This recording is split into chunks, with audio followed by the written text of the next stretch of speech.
Senior सहाफ़ी और तज़ियाकार हामिद मीर के मुताबिक किसी को कोई गलत फहमी थी तो अब दूर हो जानी चाहिए। 13 जून को इसराइल ने ईरान पर हमला किया तो इसे अमेरिका की मुकम्मल तायीद हासिल थी। अमेरिकी सदर डोनाल्ड ट्रंप का यह दावा कि इसराइल हमले में इनकी तायीद शामिल नहीं थी महज एक धोखा था। इसराइल के वजीर आजम बेंजामिन नेतन्याहू का ख्याल था कि वो चंद दिन के अंदर अंदर ईरान की फौजी क़यादत का खात्मा कर देंगे और ईरान के अवाम सड़कों पर आकर हुकूमत का खात्मा कर देंगे। नेतन्याहू ने ईरान में अपने मजबूत इंटेलिजेंस नेटवर्क की मदद से ईरान की फौजी क़यादत और एटमी साइंसदानों को तो आसानी से निशाना बना लिया, लेकिन इनके सियासी अंदाजे गलत साबित हुए। ईरानी अवाम सड़कों पर जरूर निकले, लेकिन मर्ग बर इजराइल का नारा बुलंद करने के लिए सड़कों पर निकले।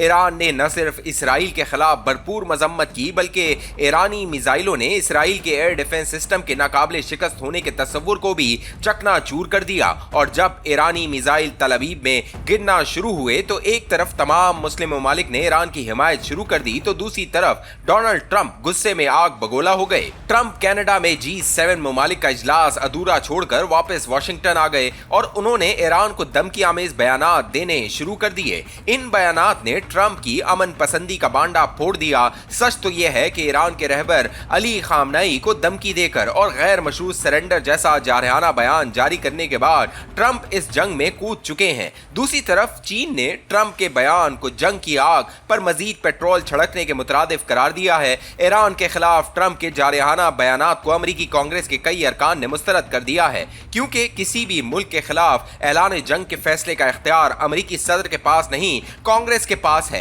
इस हकीकत में कोई शक नहीं कि अमेरिका और यूरोप में इसराइली वजीर आजम नेतन्याहू काफी गैर मकबूल हैं, लेकिन ज्यादातर मगरबी हुकूमतें इनके साथ खड़ी हैं। इसराइली जारियत के बाद अक़वाम मुत्तहिदा और तमाम आलमी कवानीन एक मजाक बन चुके हैं। गजा में 55,000 फलस्तीनियों को कत्ल करने वाला नेतन्याहू अक़वाम मुत्तहिदा की तरफ से सीज फायर की करारदादों को बड़े मुतकबराना अंदाज में मुस्तरद कर चुका है। फिल वक्त इसराइल सिर्फ ईरान पर नहीं बल्कि अक़वाम मुत्तहिदा पर भी हमलावर है। ये वही अक़वाम मुत्तहिदा है जिसकी जनरल असेंबली की करारदाद 181 के जरिए इसराइल वजूद में आया था। आज वही इसराइल अक़वाम मुत्तहिदा के लिए सबसे बड़ा खतरा बन चुका है। जरा सोचिए, अगर अक़वाम मुत्तहिदा मुकम्मल तौर पर गैर मौसर हो गई तो फिर ये दुनिया कैसे चलेगी। अमली तौर पर आज की दुनिया में जंगल का कानून चल रहा है। जिसके पास ताकत है सिर्फ इसी की मानी जाती है। दुनिया भर के कमजोर ममालिक को किसी गलत फहमी में नहीं रहना चाहिए। इसराइल जिस रास्ते पर चल रहा है, ये दुनिया में जिसकी लाठी इसकी भैंस के कानून की सरबुलंदी का रास्ता है।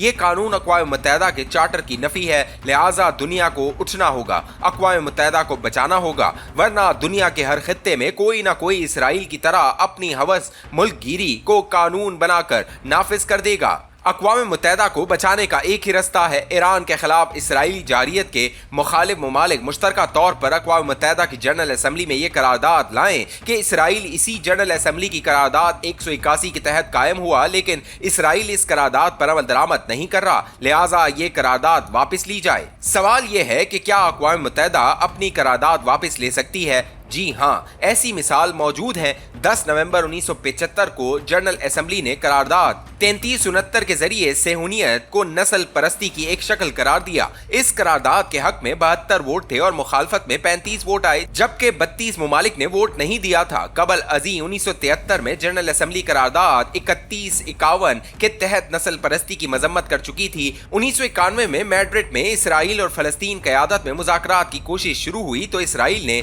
शर्त रखी कि करारदाद 3369 को वापस लिया जाए। जनरल असेंबली ने यह करारदाद वापस ले ली और मैड्रिड में फलस्तीनी वफ्द की इसराइल से मुलाकात हुई, जिसमें उर्दन, लेबनान और शाम के नुमाइंदे भी शामिल हुए। मैड्रिड कॉन्फ्रेंस के बाद ओस्लो मुज़ाकरात शुरू हुए और एक कमजोर सी फलस्तीनी रियासत के कयाम का रास्ता निकला, लेकिन करारदाद 181 पर अमल दरामद न हुआ, क्योंकि इस करारदाद में जो इलाके फलस्तीनी रियासत में शामिल किए गए, इनमें कई इलाकों पर बदस्तूर इसराइल कब्जा है। 181 के तहत मस्जिद अक्सा अक़वाम मुत्तहिदा के कंट्रोल में होनी चाहिए, लेकिन मस्जिद अक्सा पर भी इसराइल का कब्जा है। अगर अक़वाम मुत्तहिदा की जनरल असेंबली की मंजूर करदा करारदाद 3369 वापस हो सकती है तो 181 भी वापस हो सकती है। 3369 को 72 ममालिक ने वोट दिया था, 181 को सिर्फ 33 ममालिक ने वोट दिया था, जिसमें एक भी अरब और मुस्लिम मुल्क शामिल न था। 24 अक्टूबर 1947 को करारदाद 181 मंजूर हुई तो इसका मकसद 2 रियासतों का कयाम था। इस वक्त अक़वाम मुत्तहिदा के अरकान की तादाद सिर्फ 56 थी,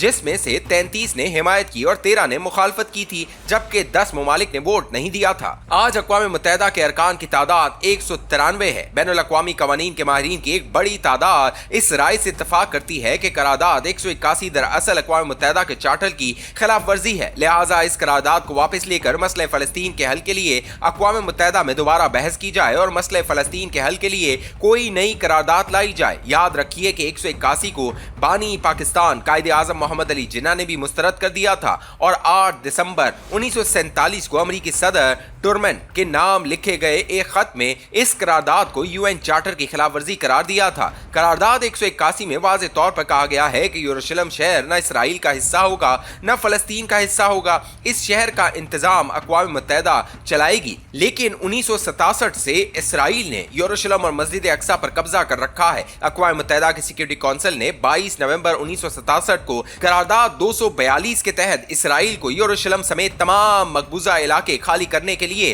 कहा, लेकिन इसराइल ने इस करारदाद पर अमल नहीं किया। डोनाल्ड ट्रंप ने अपने पिछले दौरे सदारत में 14 मई 2018 को यरूशलेम में अमरीकी सिफारत खाना मुंतकिल करने का करारदाद 181 की रही सही दजियां भी उड़ा दी। हमें ट्रंप की शख्सियत और किरदार को सिर्फ पाक भारत तनाज़े की रोशनी में नहीं बल्कि वसी तर तनाजुर में देखना चाहिए। एक मौसर अक़वाम मुत्तहिदा के बगैर मसले फ़लस्तीन और मसले कश्मीर हल नहीं हो सकता। अक़वाम मुत्तहिदा को मौसर बनाने के लिए 181 को वापस लेना वक्त की अहम तरीन ज़रूरत है। अगर OIC ये काम शुरू करे तो सिर्फ अफ्रीका और मशरिक़ वस्ता नहीं बल्कि लातीनी अमरीका के कई ममालिक भी OIC की हिमायत कर सकते हैं और दुनिया से जंगल का कानून ख़त्म किया जा सकता है।